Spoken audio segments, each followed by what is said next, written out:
ایک آدمی اپنے کتے کے ساتھ واک کر رہا تھا۔ اس نے دیکھا کہ اس کا کتا جھاڑیوں میں کچھ سونگھ رہا ہے۔ اس نے اپنے کتے کو کالر سے پکڑا تو اس نے دیکھا کہ وہاں پر پتلی سی پلاسٹک کے اندر ایک نیکڈ باڈی لپٹی ہوئی تھی۔ باڈی سے انتہائی بری اسمیل آ رہی تھی اور اس کو کسی ہلکی سی چیز سے کور بھی کیا ہوا تھا۔ یہ بیڈلی ڈیکمپوزڈ باڈی 47 سال کی لنڈسے بربیک تھی۔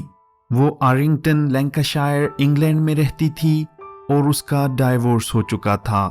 اس کے پہلے ہسبینڈ کا نام ٹم تھا اور وہ دونوں اپنی 20s کی لائف میں ایک دوسرے کے ساتھ ملے تھے۔ شروع میں وہ ایک دوسرے کے ساتھ ٹائم سپینڈ کرنا پسند کرتے تھے اور کئی سال کی ڈیٹنگ کے بعد انہوں نے شادی کر لی۔ شادی کے 3 سال بعد ان کے 2 بچے ہوئے جن کا نام سٹیون اور سیرا تھا۔ لنڈسے بچوں کی ٹیچر اسسٹنٹ تھی اور وہ ان کی مدد کرنا کافی انجوائے کرتی تھی۔ اس کی پروفیشنل لائف تو پرفیکٹ تھی لیکن پرائیویٹ لائف تھوڑی بہت ڈیفرنٹ تھی۔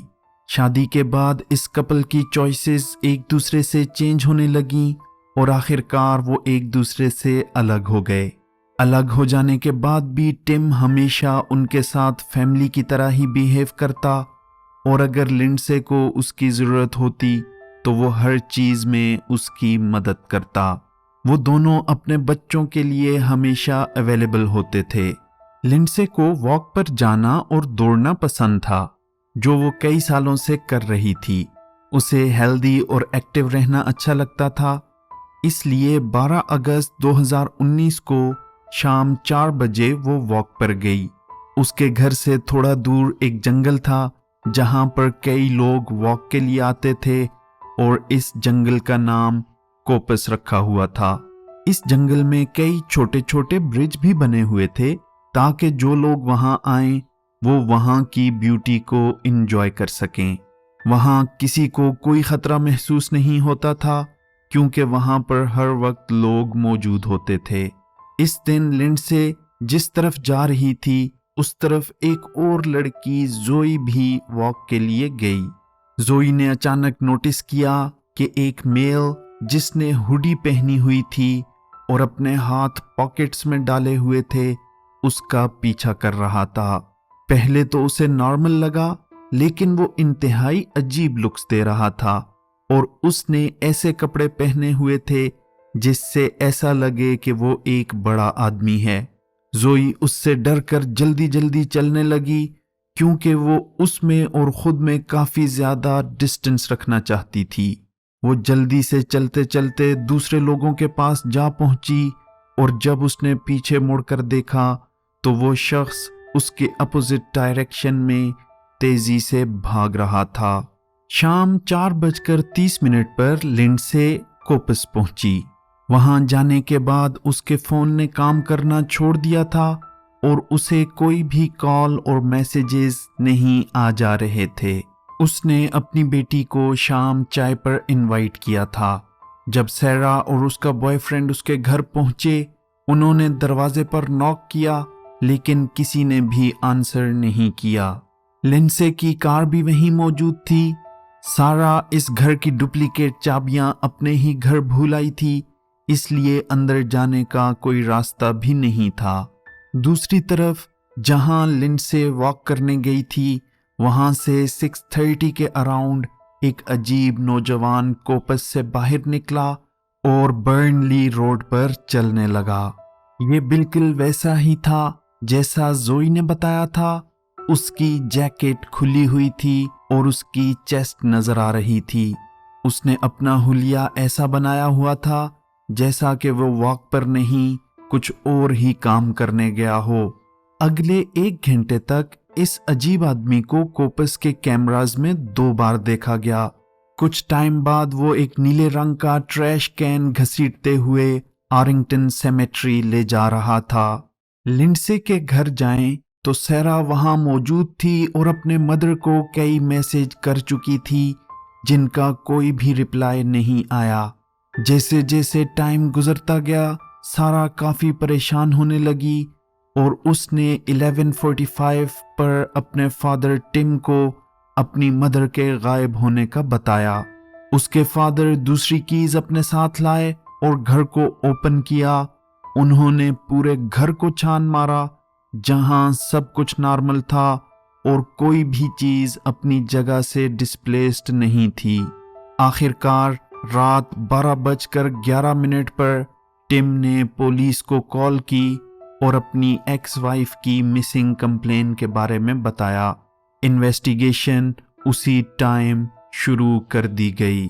لنڈسے کو سرچ کرنے کے لیے ہر جگہ سے لوگ آئے۔